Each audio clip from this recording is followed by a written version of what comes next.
అందరికీ నమస్తే. నేను మాధురి. ఈ వీడియో కొంచెం లెంగ్తీగానే ఉంటుంది.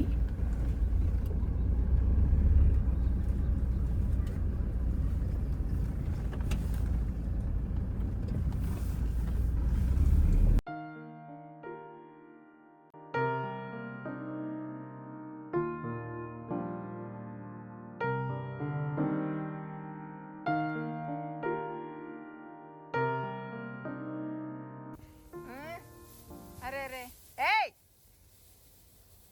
లియో దా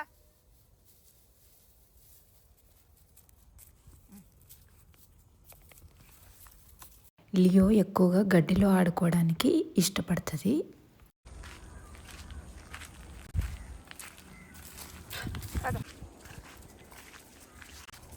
లక్ష్మీనారాయణ లియోకి పెట్ ఫుడ్ ఇక్కడ వేశాడనమాట ఇందాక. అయితే అవి తిని మళ్ళీ ఏమైనా పెడతాడేమో అని ఎదురు చూస్తుంది, కానీ లోపలికి తీసుకెళ్ళిపోయాడు. ఎక్కువ పెట్టడం కూడా మంచిది కాదు కదా అని చెప్పి ఫస్ట్ కొన్నే పెట్టాడు తను. మా కిచెన్ బ్యాక్ సైడ్ కొన్ని క్రీపర్స్ వేసుకున్నాం కదా, అయితే ఒక కీరా కూడా ఉంది దాంట్లో. చిన్న కీర దోసకాయ అయితే వస్తుంది. ఇక్కడ క్రీపర్స్ ఏవి కూడా బలంగా రావట్లేదు.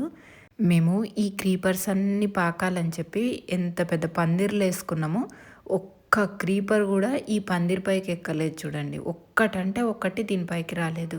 అస్సలు ఇక్కడ బలంగా రాలేదు. కానీ స్వీట్ పొటాటో మాత్రం బాగా వస్తుంది. పూతలు వచ్చాయి అంటే ఇంకా స్వీట్ పొటాటో కింద అవుతుంది అని అర్థం.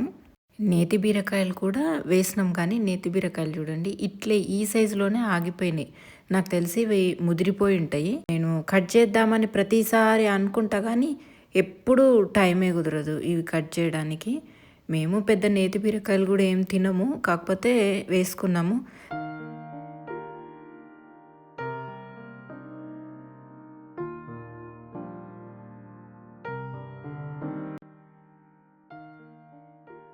మీకు ఇక్కడ లావెండర్ కలర్లో చిన్న చిన్న ఫ్లవర్స్ కనిపిస్తున్నాయి కదా, ఇవన్నీ కూడా చియా సీడ్ మొక్కలు. నేను చియా సీడ్స్ వేసేటప్పుడు కానీ తర్వాత మళ్ళీ గ్రో అయ్యేటప్పుడు కానీ చూపించలేదు, ఎందుకంటే అవి వస్తాయో రావో కూడా తెలీదు. ఒక చిన్న స్పూన్ అన్ని చియా సీడ్ గింజలు తీసుకొని ఇసుకలో కలిపి ఇక్కడ కొన్ని వేసుకున్నాం అంతే. అంతే బాగానే వస్తున్నాయి. మేము వడ్లన్నీ కూడా ఇంట్లోనే వేసుకున్నాము. ఇక్కడ అన్నపూర్ణాదేవి ఫోటో ఉంటుంది కదా, అయితే అన్నపూర్ణాదేవి ఫోటో కిందనే ధాన్యాన్ని నిల్వ చేసుకోవడం అని అనేది నాకు చాలా మంచిగా అనిపించింది. మేము ఇక్కడ ఎందుకు స్టోర్ చేసుకున్నామంటే ఇక్కడ అప్పుడప్పుడు ఎండ బాగా పడుతుంది, వడ్లు పాడవని ఇక్కడ పెట్టుకున్నాము. మేము ఎర్రకంది అయితే మొత్తం కట్ చేసుకున్నాము. ఇది తెల్ల కంది. మాకు తెలిసి ఇది బహువార్షిక కందిలాగా ఉంది.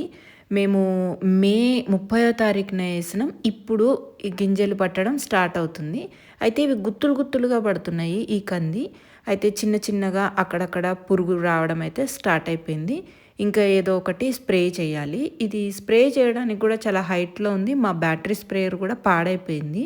పవర్ స్ప్రేయర్ ఏమో గోవింద్కు వాడడానికి రాదంటాడు.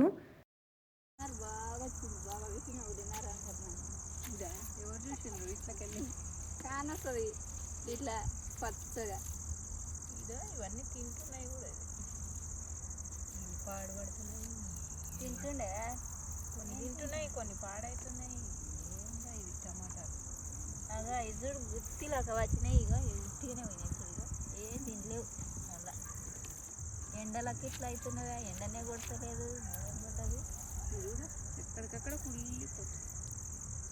పోయినసారి బాగుంది టమాటా, పోయినసారి బాగుంది. మళ్ళీ ఇత్తనం మాత్రం బలి వస్తుంది. టమాటా మొక్కలకి ఏమైందో తెలియదు, కానీ ప్రతి టమాటా కుళ్ళిపోవడమే. ఎక్కడో అక్కడ టమాటా మంచిగా ఉంది అని అంటే 10 రోజులు అయిపోయినా పాడవట్లేదు. కాకపోతే మొత్తం గుత్తులు గుత్తులుగా పట్టడం, అన్నీ కుళ్ళిపోవడం. కొన్నేమో నెమళ్ళు కొడుతున్నాయి, అట్లా పాడైపోతున్నాయి. కొద్దిగా పురుగు వస్తుంది, మళ్ళీ కొత్త చిగుర్లు మంచిగా వస్తున్నాయి, కిందవేమో వాడిపోతున్నాయి. మరి ఎందుకు ఇట్లా అవుతుందో తెలియట్లేదు. లాస్ట్ ఇయర్ మాత్రం ఎన్ని టమాటాలు వచ్చినాయో, ఈ సంవత్సరం మాత్రం తెంపినప్పుడు 1 కేజీ టమాటాలు రావడం కూడా కష్టంగానే ఉంది.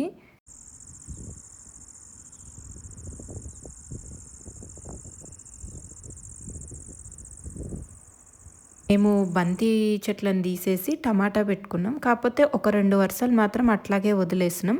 మంచిగా వస్తున్నాయి నీళ్ళు పెట్టే కొద్దీ. క్యారెట్ వేసిన దగ్గరనే బార్డర్స్‌కి బీన్స్ పెట్టుకున్నాం. ఒక 20 సీడ్స్ అట్లా 20 సీడ్స్ వేస్తే ఒక్క 5 సీడ్స్ మొలిచినాయి. ఆ మొలిసిన దాంట్లో గూడా ఇక్కడ పురుగే తింటుందనమాట. ఆ 5లో గూడా ఒక 4 మొక్కలే బాగున్నాయి. ఒకటంత బాలేదు. ఇదిగోండి పురుగు సాయంకాలం అయ్యిందంటే ఏదో ఒక పురుగు అటాక్ అవుతూనే ఉంటది. ఇక్కడ క్యారెట్ అయితే బానే వస్తుంది. మనకు దుంప ఊరి చేతికొచ్చిన రోజు మాత్రమే మనం దాన్ని ఎక్స్‌పెక్ట్ చేయాలి. మనం భూమికిచ్చే పోషకాలైతే ఇస్తూనే ఉండాలి. ఆ తర్వాత మనకెంత ఇస్తుందన్నది తర్వాత చూడాలి. నేను కొన్ని పచ్చిమిర్చి, కొత్తిమీర అవన్నీ ముందుగానే కట్ చేసుకుంటున్నా. ఎందుకంటే పొద్దున్నే మళ్ళీ వంట చేయడానికి కష్టమవుతది. లేదంటే రాత్రి వంట చేసుకోవాలన్నా ఇవన్నీ అవసరమే గదా! నేను హైదరాబాద్ నుంచయితే ఏం కూరగాయలే తెచ్చుకోవట్లేదు. జస్ట్ ఊరికే వస్తున్నా. ఇక్కడే కొద్దిగా పచ్చిమిర్చి, టమాటా తర్వాత ఏవైనా బేసిక్ ఇట్లా పాలకూర గానీ ఏవో ఒకటి ఉంటాయి గదా! ఇక్కడే కట్ చేసుకొని 2 రోజులే ఉంటాం గదా! ఇక్కడ ఏదో ఒకటి కుక్ చేసుకోవచ్చు అని చెప్పి నేనేం తీసుకురావట్లేదు. అందుకనే ముందుగానే కట్ చేసుకున్నా. సాయంకాలం ఇక్కడ ఆవుల షెడ్ దగ్గరకు వచ్చిన తర్వాత గోవిందు, పార్వతమ్మ ఇద్దరు చెప్తూ ఉన్నారు. ఆ ఎద్దులు కొద్దిగా పొడుచుకుంటున్నాయి. అందుకోసం అని చెప్పి ఈ ఎద్దును కింద కట్టేశాను అని చెప్పాడు. మాకు ఈ ఆవుల షెడ్ సరిపోవట్లేదు. పక్కకు ఇంకొక షెడ్ కట్టాలని అనుకుంటున్నాము. నేను లక్ష్మి ఈనడానికి ఎన్ని రోజులు పడుతుంది అని పార్వతమ్మని అడుగుతున్నాను. పార్వతమ్మ ఇంకా ఒక 8 రోజులు అవుతుంది అని అన్నది. కాకపోతే నాకెందుకో డౌట్ వచ్చింది. ఒకసారి చెక్ చెయ్యి ఏమైనా ఈనడానికి దగ్గరగా ఉందా అని అన్నాను. నేను కూడా కొద్దిగా గుర్తుపట్టగలుగుతున్నాను అనమాట. ఈ మధ్యలో ఆవు ఈనడానికి దగ్గరగా ఉన్నప్పుడు.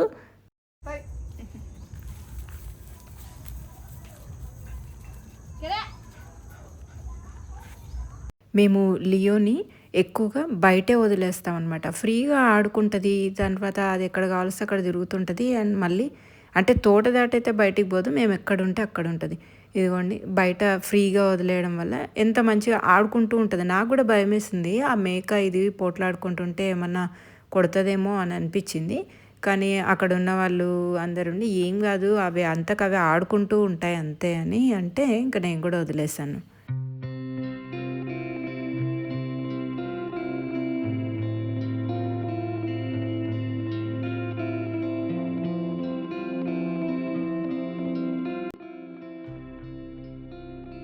ఇవి గేదె పాలే అనమాట. శ్రీనివాస్ వాళ్ళకు గేదెలు ఉంటాయి కదా అవే పాలు. పెరుగు మాత్రం చాలా టేస్ట్ ఉంటుంది. ఫ్రెష్గా అప్పటికప్పుడు పిండి తెస్తారు కదా అందుకని మంచిగా ఉంటుంది. నేను ఇంటికి వచ్చేసరికి ఇల్లంతా దుమ్మే ఉంది.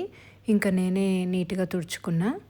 పార్వతమ్మ వాళ్ళే తుడుస్తారు. కాకపోతే అస్సలు ఎందుకో ఈ మధ్యలో నీట్గా అయితే పెట్టట్లేదు. ఇంక సరేలే అని చెప్పి నేనే తుడుచుకున్నా. నేను నెక్స్ట్ డే ఒకటి జడామని అది తయారు చేద్దామని అనుకున్నాను. అది మొక్కలకు మంచి బలమైన ఆహారం అని చెప్పారు. అది తయారు చేద్దామని చెప్పి ముందు రోజు నైటే ఈ పొటాటోస్ అన్నీ కూడా ఉడకబెడుతున్నా. ఎందుకంటే పొద్దున్నే మళ్ళీ టైం ఉండదు కదా అని చెప్పి జస్ట్ ఒక 200 లీటర్స్ డ్రమ్ముకి 1 కేజీ ఆలుగడ్డలు కానీ ఒక 750 గ్రామ్స్ ఆలుగడ్డలు కానీ సరిపోతాయన్నారు. నేను ఒక 2 విజిల్స్ వచ్చేంత వరకు ఉడకబెట్టుకున్నా. పొద్దున్నే తొందరగా చేసుకోవచ్చని. రాత్రి 2:30కి గోవిందు ఫోన్ చేశాడు. ఆవు ఈనడానికి రెడీగా ఉంది వస్తావా అంటే సరేలే అని వచ్చాను. అయితే నేను ఇంతవరకు ఆవు ఈనడం డైరెక్ట్గా అయితే ఎప్పుడు చూడలేదు.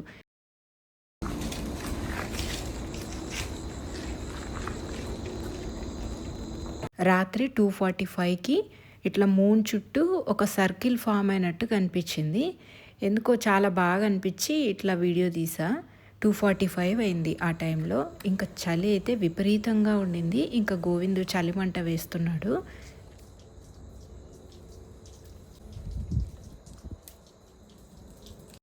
మధ్యలో ఆవు కూర్చుంటుంది, పాపం నిల్చుంటుంది. ఎప్పుడూ లక్ష్మి తొందరగానే ఈనుతుంది. మా తోటకొచ్చినప్పటి నుంచి లక్ష్మి ఈనడం ఇది 7వసారి అనమాట. మా ఆవుల షెడ్డులో కనిపిస్తున్న ఆవులు తర్వాత కోడలు ఇవన్నీ కూడా లక్ష్మికి పుట్టినవే. లక్ష్మికి పుట్టిన ఒక ఆవు దూడ కూడా మళ్ళీ ఒక ఆవు దూడనిచ్చింది. తనకి రాధా అని పేరు పెట్టాము. ఇప్పటికి సంవత్సరం అయిపోయింది. టైము తెల్లవారుజామున ఇంకా 3:00 అయిపోయింది. ఇంకా మేము చలిమంట పెట్టుకున్నాము.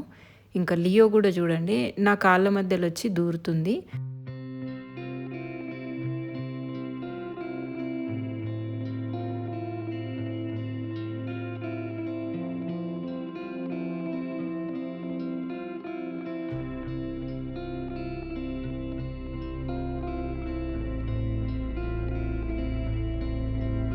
ఆవుకు కూడా కొద్దిగా ఎండుగడ్డి వేసాము. ఎండుగడ్డి తింటే కొంచెం ఏమైనా వేడి వస్తుంది కదా అని చెప్పి బాగా చల్లగా ఉందని వేసాము.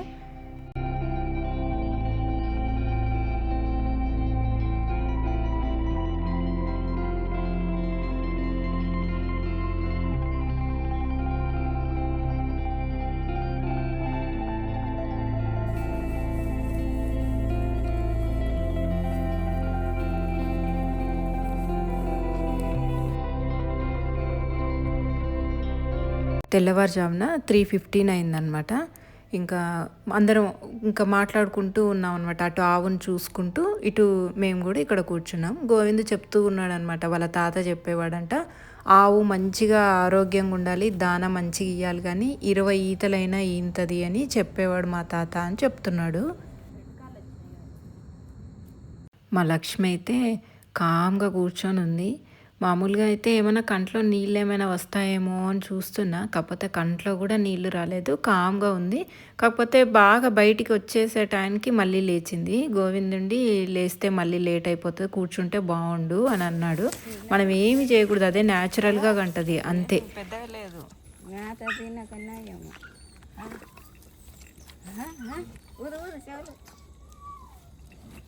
మా లక్ష్మికి ఈ లేగదూడ 7th డిసెంబర్న పుట్టింది. లాస్ట్ ఇయర్ 27th నవంబర్న 27 నవంబర్ 2024 రోజు కృష్ణయ్య పుట్టాడు. కరెక్ట్గా మళ్ళీ సంవత్సరానికి మళ్ళీ సంతోషి పుట్టింది. మేమైతే సంతోషి అని పేరు పెట్టుకున్నాము. నాకైతే చాలా సంతోషంగా అనిపించింది. ఎందుకంటే నేను ఈ లక్ష్మిని 2016 ఆర్ 17లో తీసుకొచ్చాము. అప్పటి నుంచి ఎప్పుడూ నేను ఇట్లా లైవ్గా ఈనడం చూడలేదు. ఇదే మొట్టమొదటిసారి నా కళ్ళ ముందే ఈనింది లక్ష్మి.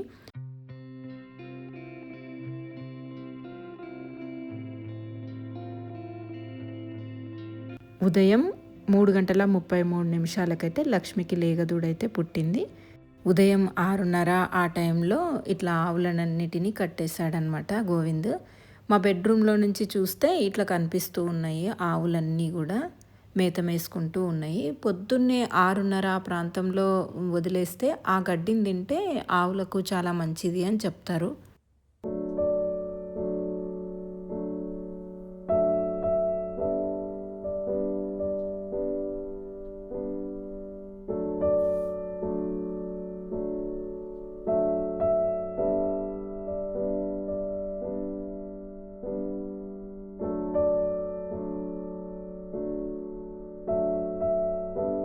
లక్ష్మి ఎందుకో తెలియదు కానీ లియోని అస్సలు దగ్గరికే రానివ్వదు.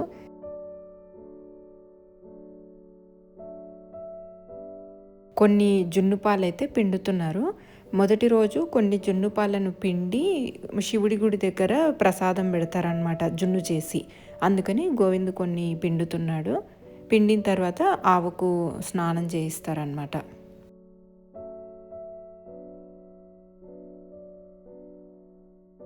ఇటువంటి డబ్బాలు ఒక 2 డబ్బాలు నీళ్ళు కాగబెట్టి స్నానం చేయిస్తాము లక్ష్మికి. ఏ ఆవైనా డెలివరీ అయిన తర్వాత మేము ఖచ్చితంగా వేడి నీళ్ళతో స్నానం చేయిస్తాము. స్నానం చేయించిన తర్వాత మంచి దానా అయితే పెడతాము.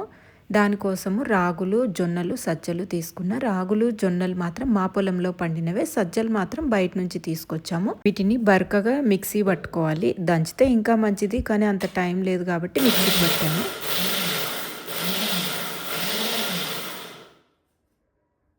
ఎక్కువగా మెత్తగా పట్టకుండా పల్స్ మోడ్లోనే తిప్పితే ఇట్లా బరకగా ఉంటుంది కదా. మనం ఏదైనా ఒక మందపాటి గిన్నె తీసుకొని దాంట్లో ఉడకబెట్టుకోవచ్చు. ఇక్కడ నేను కుక్కర్లో ఉడకబెడుతున్నా కదా అని చెప్పి విజిల్ పెట్టి ఉడికించట్లేదు. జస్ట్ థిక్ బాటం ఉందని చెప్పి దీంట్లో ఉడకబెడుతున్నా అంతే. జస్ట్ వాటర్ ఎక్కువగా పోయాలి, ఎందుకంటే రాగి పిండి ఇవంతా ఉంటుంది కదా, రాగి నూక ఉంటుంది కదా, కొద్దిగా గట్టి పడుతుంది. దీంట్లో కొద్దిగా ఉప్పు వేసుకోవాలి. నేను ఒక 4-5 రోజులకు సరిపడా ఇట్లా నూక కూడా చేసి పెట్టానన్నమాట. పార్వతమ్మ వాళ్ళకి ఇస్తే ఉడకబెట్టి పెడతారు కదా అని చెప్పి. అయితే బాగా కొద్దిగా ఉడికి థిక్గా అవుతున్నప్పుడు మనము కొద్దిగా బెల్లం వేసుకోవాలి. 1 లేదా 2 ఉంటలు వేసుకోవచ్చు, లేదంటే ఒక 50 నుంచి 100 గ్రామ్స్ దాకా కూడా వేసుకోవచ్చు. రాగులు, సజ్జలు, తర్వాత జొన్నలతో పాటు ఉలువలు వేస్తే కూడా ఎంతో మంచిది.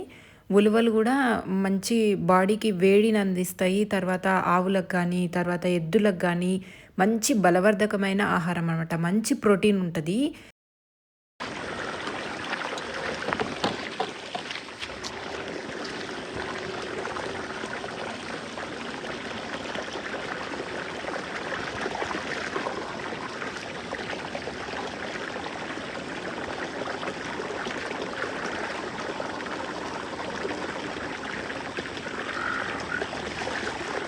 నేను కొద్దిగా వాటర్ కలుపుతున్నా, తినడానికి ఈజీగా ఉంటుంది కదా అని. బాగా థిక్ అయిపోయింది.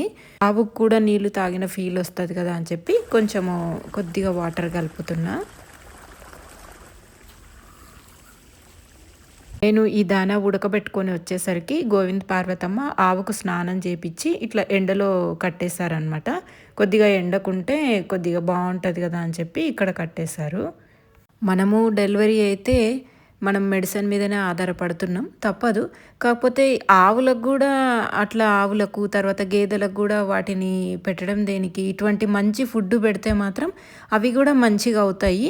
మనం ఏం చేయాలంటే ఆవులు ఎద్దులు ఉన్న వాళ్ళు వీటి కోసమే కొద్దిగా జొన్నలు, కొద్దిగా ఉలవలు, కొద్దిగా ఇట్లా రాగులు వేసుకుంటే, వాటి కోసమే ఇవి కొంచెం కొంచెం స్థలంలో వేసుకుంటే మనము ఎప్పుడైనా కనీసం ఇట్లా డెలివరీలు అయినప్పుడు అంటే ఈనినప్పుడైనా మనము ఇటువంటి బలవర్ధకమైన ఫుడ్ పెడితే చాలా మంచిది. మనకు కూడా ఖర్చు తక్కువ అవుతుంది మన పొలంలో మనమే పండించుకుంటే.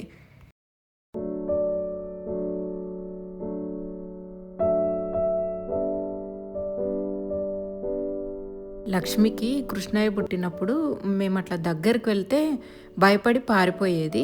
సంతోషి మాత్రం ఎంత సంతోషంగా మా దగ్గరికే వస్తుంది. మనుషులకు బాగా అలవాటయ్యేటట్లుంది. నేనే కాదు, ఎవ్వరు వచ్చినా వాళ్ళ దగ్గరికి వెళ్తుంది. ఆవుకు దానా పెట్టి వస్తుంటే ఇక్కడ పపాయ పండు అయినట్టు కనిపించింది. ఈ పపాయ పండ్లను మేము తిన్న దానికంటే ఉడతలే ఎక్కువ తిన్నాయి. తర్వాత కొన్ని పండ్లు పాడైపోయి పడిపోయినాయి. పండైపోయి పాడైపోయిన పపాయాలను జీవామృతంలోనైనా కలుపుదామని చెప్పి ఇంకా కట్ చేస్తున్నాము. కొన్ని పండ్లు పండైనా స్వీట్గా ఉండట్లేదు, కొన్ని ఏమో స్వీట్గా ఉంటున్నాయి. ఇంకా ఏమో తెలియట్లేదు. ఇంకా అందుకోసమే జీవామృతంలో కలిపేద్దామని చెప్పి అన్ని ఫ్రూట్స్ని అయితే కట్ చేస్తున్నాము. మా దగ్గర ఎక్కువ పపాయ మొక్కలు ఏం లేవు. ఈ రెండు పపాయ మొక్కలు ఉన్నాయి. ఇక్కడ ఒక చిన్న కోడిపిల్ల కనిపిస్తుందా? ఈ కోడిపిల్లని కోడి పొదిగేసి లోపలనే వదిలేసి వెళ్ళిపోయింది. ఇంకా గోవింద తీసుకొని వచ్చి కోడి దగ్గర పెడుతున్నాడు అనమాట. ఇది రోజుకొక పిల్లని కంటుంది.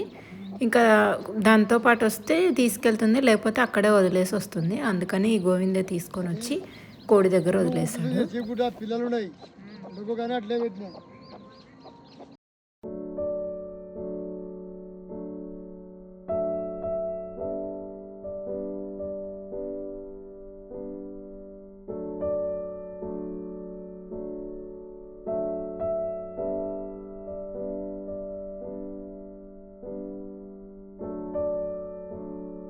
ఉదయాన్నే కొన్ని జున్ను పాలు వండారు కదా, పార్వతమ్మ ఇంకా నైవేద్యం పెట్టడానికని చెప్పి జున్ను చేస్తుంది.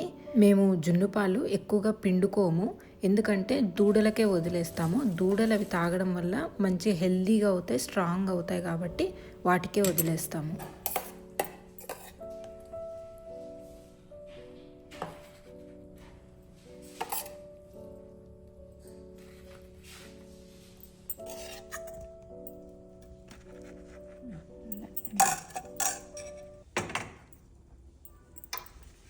ఇంకేమన్నా అగరబత్తిలు గిట్ట ఇస్తావా? తీసుకోకపోతే ఉండరు. పార్వతమ్మ గుళ్ళో నైవేద్యం పెట్టడానికి మోదుగాకుల్ని చూడండి ఎంత బాగా చేసిందో. జస్ట్ ఊరికే 2 ఆకులకు పుల్లబెట్టింది. ఇవి మా కోళ్ళు గుడ్లు ఎక్కడ పెడుతున్నాయని ఎత్తుకుతే అరటి చెట్లలో పెడుతున్నాయంట. గోవింద్ తీసుకొని వచ్చాడు.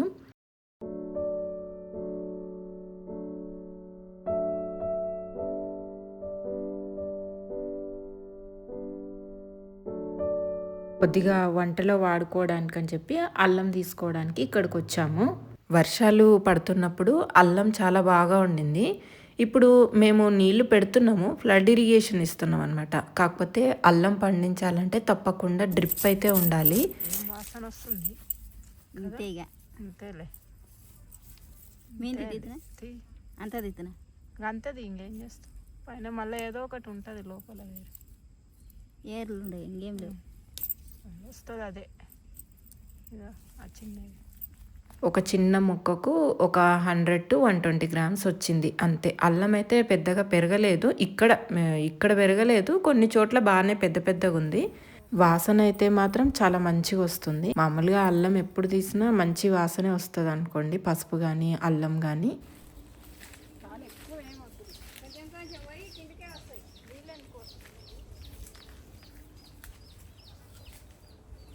సపోటా చెట్లకి నీళ్లు పడుతున్నారు. నీళ్లు పట్టేటప్పుడు నేను సపోటా పండ్లు బెల్లం కలిపి ఫర్మెంటేషన్ చేసిందే అదే దానికి వెయ్యండి, ఇంకా స్వీట్నెస్ బాగా పెరుగుతుందని చెప్తున్నాను.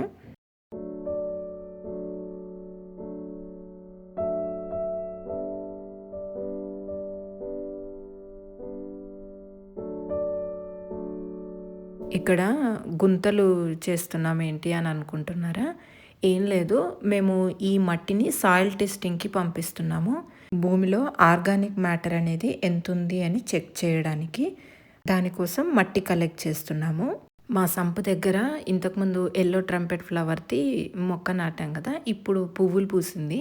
మేము ఇటు పక్క రాకే చాలా రోజులు అయిపోయింది. ఇంతకుముందు లకాడాంగ్ పసుపు వేస్తున్నాం అనమాట ఇక్కడ. కాకపోతే ఇక్కడ అసలు రాలేదు, ఇప్పుడు వచ్చామన్నమాట. నేను ముందు రోజు రాత్రే ఆలుగడ్డలు ఉడకబెట్టి పెట్టాను కదా, జడాం తయారు చేస్తాను అని చెప్పాను. జడాం అనేది కూడా ఒక మంచి మైక్రోబియల్ సొల్యూషన్ అనమాట. అది తయారు చేద్దాము అని అనుకుంటున్నాము. దానికోసము ఏదైనా ఒక మంచి కొండల్లో కానీ గుట్టల్లో ఒక చెట్టు కింద ఉన్న మట్టిని తీసుకురావాలి. ఇక్కడ చుట్టుపక్కల నాకేం కొండలు కనిపించలేదు, అందుకని మా తోటలో ఈ మామిడి చెట్టు కిందకైతే మేము అసలు ఇక్కడ పక్కే రామన్నమాట. అటువంటి మామిడి చెట్టు కింద కొద్దిగా మట్టిని తీసుకుందాము, తర్వాత లీఫ్ మోల్డ్ అనేది కావాలన్నమాట జడాం సొల్యూషన్ తయారు చేయడానికి. దానికోసం ఒక చిన్న గుంతలాగా తీసి మళ్ళీ తర్వాత ఈ ఆకులను కూడా కలెక్ట్ చేస్తున్నాము. మట్టి తవ్వుతున్నప్పుడు చిన్న చిన్న పిల్ల వేర్లు కూడా వస్తున్నాయి, అవన్నీ మామిడి చెట్టు వేర్లే. అలాంటివి వేస్తే మైక్రోబియల్ సొల్యూషన్ అనేది మంచిగా అవుతుంది అని అన్నారు. సాయిల్ టెస్టింగ్కి పొలంలో 4 మూలల్లో కొద్దిగా మట్టి తీసి పంపించమన్నారు. అది కూడా చెట్టు కింద తీయొద్దు అని చెప్పారనమాట. అందుకని ఏదైనా ఒక కార్నర్లో ఉన్న మట్టిని తీసాము. మట్టిని తీసి ఇట్లా వస్తుంటే నెమలి ఈకలు చూడండి, ఎక్కడ పడితే అక్కడ ఉంటాయి మా పొలంలో నెమలి ఈకలు. అయితే నెమలి ఈకల్ని ఇంట్లో వేజెస్లో పెట్టుకుంటే ఎంతో అందంగా కనపడతాయి.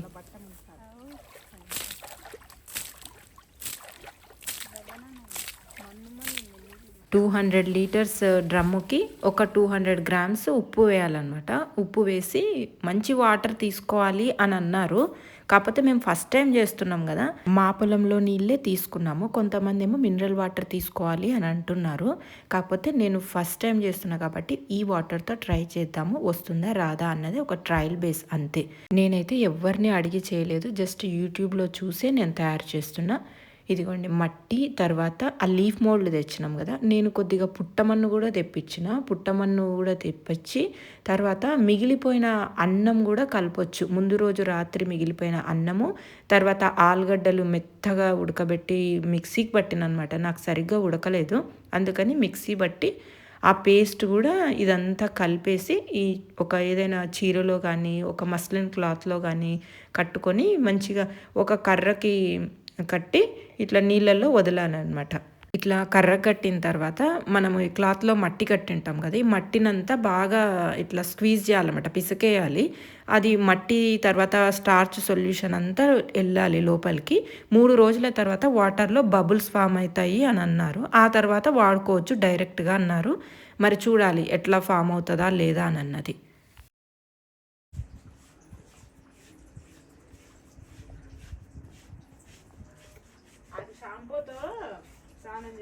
లియోకి అంతకుముందు వీక్ వచ్చినప్పుడు కూడా స్నానం చేయించాను, కానీ సెకండ్ టైం కొంచెం మంచిగా అలవాటు పడింది. ఇది స్నానం చేయించకపోతే ఏంటంటే మొత్తం ముళ్ళులన్నీ అతుక్కుంటున్నాయి. నాకు కూడా అసలు ఎట్లా స్నానం చేయించాలి ఏంటి అన్నది అస్సలు తెలీదు. బట్ ఏదో ట్రై చేస్తుంటే అదే వస్తుంది కదా అని నార్మల్గా చేయించేసిన.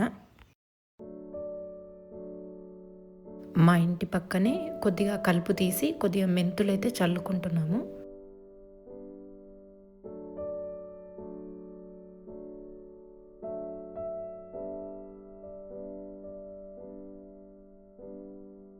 కొద్దిగా చుక్క కూర అయితే వచ్చింది. కొద్ది విత్తనం రావడం స్టార్ట్ అయిపోయింది. ఇంకా అందుకోసమని మొత్తం కింద దాకా కట్ చేద్దామని అనుకుంటున్నాము. అందుకని మొత్తము చుక్కకూరనైతే మంచిగా ఉన్న ఆకంతా తీసుకున్నాము. ఇంకా మిగిలినదంతా కట్ చేయాలి. ఇదంతా ఉల్లిపాయలే అనమాట. ఆనియనే పెట్టుకున్నాం ఈ మళ్ళన్నీ కూడా.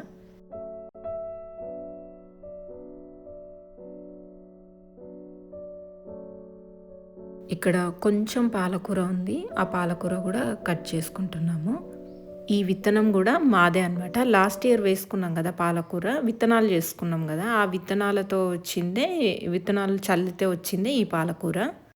మాకు ఎక్కువ ప్లేస్ లేకపోవడం వల్ల ఈ సంవత్సరం అయితే ఎక్కువ కూరగాయలు వేయలేకపోయినాం.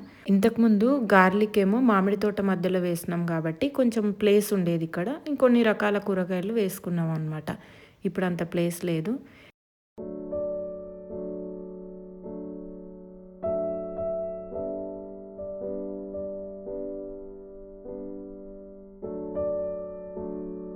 స్నానం చేయించిన తర్వాత లియో ఫ్రెష్గా అయిపోయింది చూడండి.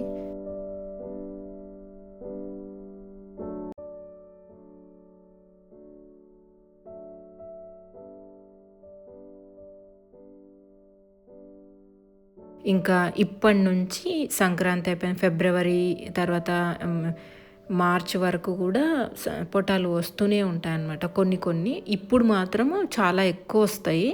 ఇంకా ఇంకా రాను రాను తగ్గుతూ ఉంటాయి. ఫిబ్రవరి వరకు వచ్చే సపోటాలు మంచి స్వీట్నెస్ ఉంటాయన్నమాట. ఆ తర్వాత కొద్ది తక్కువ ఉంటాయి.